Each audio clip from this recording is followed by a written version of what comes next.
are off. Once you put the tailgate down.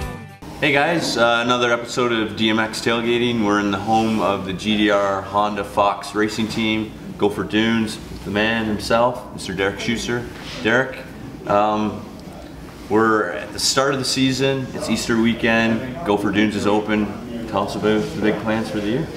I don't know what the big plans for the year are. I guess nothing really different, I guess, from any other year. Just obviously we started racing a little bit earlier with the team this year, so that's something a little bit new for us. As far as the track goes, that's kind of the time of year that we always open up, and you know, just kind of getting ready for the start of a long season.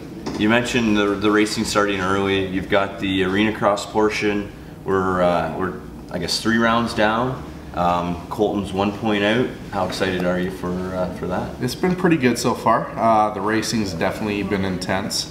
We're obviously happy for Colt that he's in the mix, got a win so far. He obviously lost a red plate this past weekend, but obviously 1 point out halfway through the series, we still think our chances are good there. And Dylan, unfortunately, went down hard, but like you said, 30 points, anything can happen.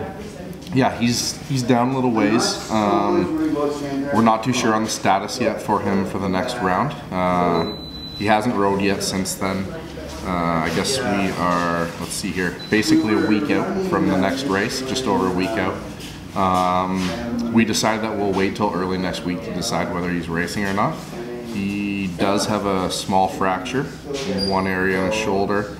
Nothing too major there. The more the concern is some of the other muscle damage in there. So we're just trying to play it by ear a little bit and make sure that he can get on the bike and see how it goes before we make a definite decision.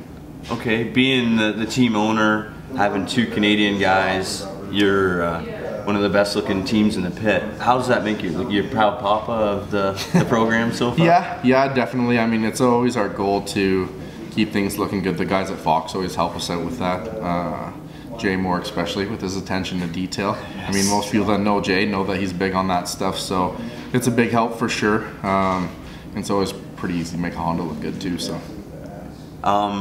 You've got 1 championship under your belt with Colton. Obviously the goal this year is Triple Crown to the big... Yeah, for sure. I mean, I guess now, I don't know how most people are looking at it. I guess there's 3 championships to be won and also the Triple Crown.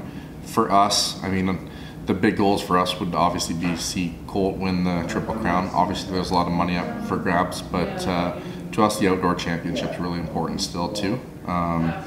So those 2 things are kind of important to us, that kind of stand out. I don't know down the road how people look at the Arenacross and Supercross championships. Obviously they're short series right now. I don't know if that ends up expanding down the road or if it's something that how people look at things, I guess, or how people look at it down the road, really. So we're so many years deep into your program. What is the one maybe event or win that stands out for you the most? Like Day Nations was special? I mean, yeah, going to the 2 Day Nations with Colt has been awesome for sure. It's a great experience, but I don't know, there's been a few wins that have been really cool. I mean, there's been some days where, you know, he's went 1-1. Probably one of the coolest days I can think of would be Deschambault in 2015. We won both classes that day, and both guys were pretty dominant. That was Colton and Jeremy Medallion on the team at that time. That's one that definitely stands out. Probably the day that he wrapped up the championship in 14 as well. Okay. You obviously have your own national round, very special for you. How special is it to make probably one of the nicest looking bikes out there every year? Is that like a big... Yeah, it's fun. Like Justin, Colt's mechanic, and I spend a lot of time in the winter going through stuff, picking out different parts, figuring out color schemes, working on graphics. Brendan at Line 9 does our graphics, but I'm super involved with him coming up with ideas. Probably drives him crazy because I have him making changes constantly as we're designing stuff. So yeah, it's always our goal to do something cool, make the bikes look cool, and we find that part of it fun, right? So that's why we do limited edition bikes for Gopher, and that's why we did a little bit of a different look for the Arenacross from how our bike will look for outdoors, that kind of thing. We get enjoyment out of that, and it's all about having fun too. So. Is there a favorite bike that sticks out for you? There's probably a couple. Like, I really liked our Donations bike from last year. That one was cool. That's probably the one I like the most, actually.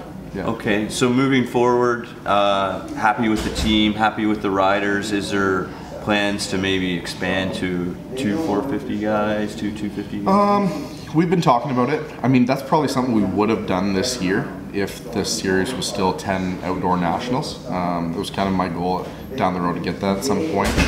I didn't go that route this year because we do have a lot more races than what we've been doing in the past, but we'll see how things go this year and then kind of make a decision down the road with that.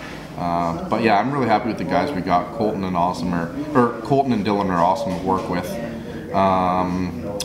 The thing I really like now is that they're both at the same training facility. That makes life for us a lot easier as far as testing, shipping parts, that kind of stuff goes. I think that's something that a lot of people probably don't realize how much is going on in the off season in the winter, and that's obviously a challenge too of having 2 Canadian guys on the team that are employed by year round as opposed to just hiring somebody right before the nationals start till the end of the nationals. You're kind of taking care of them through the off season and helping them with bikes and parts and all that type of stuff. So by them being at the same spot, both on the East Coast working together, it does make things a lot easier for us logistically. Okay, so we're in April right now. Say come October, November, the end of the series, what's going to make you happiest? Happiest, 2 championships and Triple Crown wins, I guess. But I mean, I just want to see the guys put in good, solid effort all year, and same with us on the team. I want to make sure that that we're happy. You don't want to see any mechanical DNFs or anything like that. We just want to put in a solid effort and be in the thick of things at the end of the season. Okay, so hoping for 2 championships, hoping for a good season. Any chance we might see you do any US rounds, or is it too kind of? Well, Dylan was a little bit bummed that we only had Colt do Daytona. Main reason for that was just the fact that the new 250 is a completely new bike, and I wasn't set up to have race bikes both at the Arenacrosses here in Canada and down in the US, and I really think at that level of racing, you can't just show up on a stock practice bike either. So I definitely owe him a race or 2 here at some point in the US, but you'll see him and Colt at a US race again still this year at some point. I don't know when, but at some point. Perfect. And for yourself, will we see you on a bike for any fun races? Probably not. I'm into snowmobiling now in the winter. I just find in the summertime I got way too much on the go between the track and the team and stuff to ride. Just makes it a little bit too difficult for me to get out there, and been going through some back issues here the last month or 2, so that probably hampers things a little bit as well.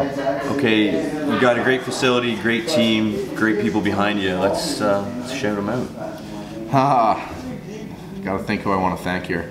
Probably my wife Carrie, because a lot of people probably don't realize how much she does behind the scenes with the team and the track. She's literally behind the scenes right now working. She's working while I'm sitting here on the couch. I know a lot of people know she's busy here at the track all the time, but they don't realize how hectic she is. Like, I have her doing 20 different things every day, booking flights, changing things. Both Dylan and Colt can probably attest to how involved she is and how much she does for us. So I'm just going to leave it at thanking her. There's a lot of other people, sponsors and all that stuff that help us out, but she's getting the thank you today. Perfect. Well, thank you for the great facility today, having us out riding, and you've always been a great host to us. Thanks to the great people at Scott Sports Canada, Mika Sports Canada, and that's another episode from the GDR headquarters. Thanks, guys. All bets are off once you put the tailgate down. How long do you normally do them? I've watched them, I've never paid attention to the time. 6, 7. Oh, that's good to hear.